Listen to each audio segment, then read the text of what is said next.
Shalom. Welcome back.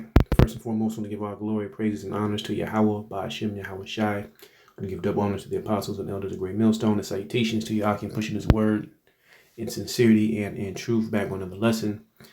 Today's lesson is just going to be on the MOTB and this article that I came across from Russia Today, because I saw it on the news, I believe about a day or 2 days ago. And I want to just bring this out real quick. It says, dealing with Elon Musk's brain chip to be implanted in second patient. Neuralink is planning to extend the trial to 10 people this year, allowing them to interact with a computer using their thoughts.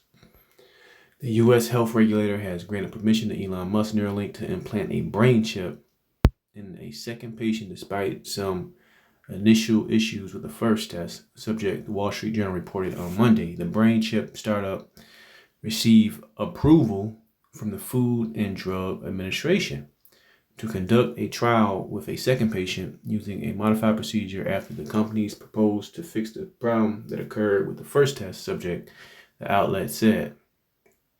It says the chip, which is named telepathy, was successfully implanted in the first time last February. It allowed 30-year-old quadriplegic Nolan Arabo to control a computer mouse with his thoughts with no ill effects. And this is all, they've been testing this thing on more than one guy. All right, they're just slow rolling this thing because, like I said, they want to make implants commonplace, second nature, where you don't really got to think about it.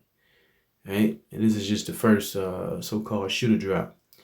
It says, according to neurotechnology company, the surgery involved a specially designed robot placing a computer chip, which is about the size of a coin, with ultra-thin flexible threads in the region of the brain that controls the intention to move. Neuralink explained the chip was then used to record and transmit brain signals wirelessly to an app that decodes movement intention.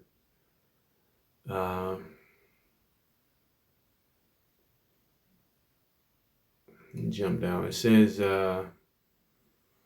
another 8 people will participate in further trials by the end of the year. More than 1,000 quadriplegics have signed up for the pay. And like I said, they're gonna say, "Oh, we're just helping these people because they're paralyzed or whatever."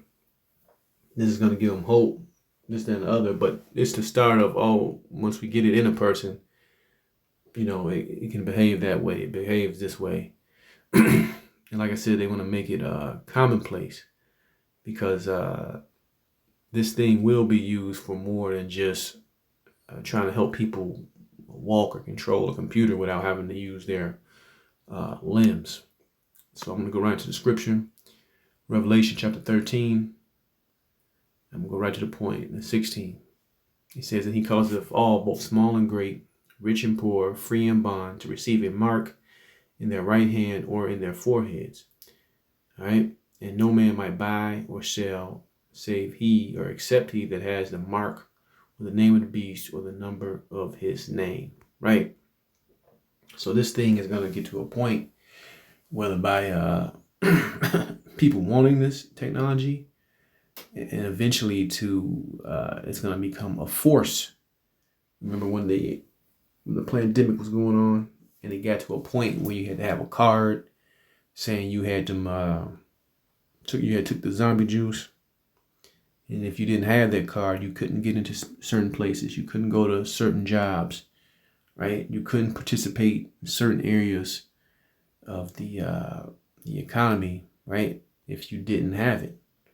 Okay, so they're gonna link this thing to buying and selling, right? It can either be in your head, which you're putting in your head right now, or it's gonna be in your hands. You got places, especially in Sweden, where you got people putting microchips in their hand, man, to buy or to sell. All right, but this thing is gonna get pushed on a higher, major level before this thing is all over and said and done. All right, this is a major prophecy. All right, because I saw this, like I said, a couple days ago, right on the news, man. And they were excited about it, man. The news was they was propping this thing up. They was pushing it, and it was ready to go. Let me drop down. It's just a startup has claimed that the ultimate goal of the project Prime study is to develop a fully implantable wireless brain computer interface that will give people the ability to control a computer, cursor, keyboard using their thoughts alone. This will make way for groundbreaking treatments for people suffering with disabilities. Yeah, like I said, that's the angle they're going to come into. But they're going to say, oh, well, you can use it for this now. You can use it for that now. You can give you this. You can give you that. So just people implanting, augmenting their body, right? Biohacking is and will become more commonplace. But that's all I want to touch on. With that, I want to give all glory, praise, and honors to Yahweh, Ba'ashem Yahweh Shai. And shalom the next time.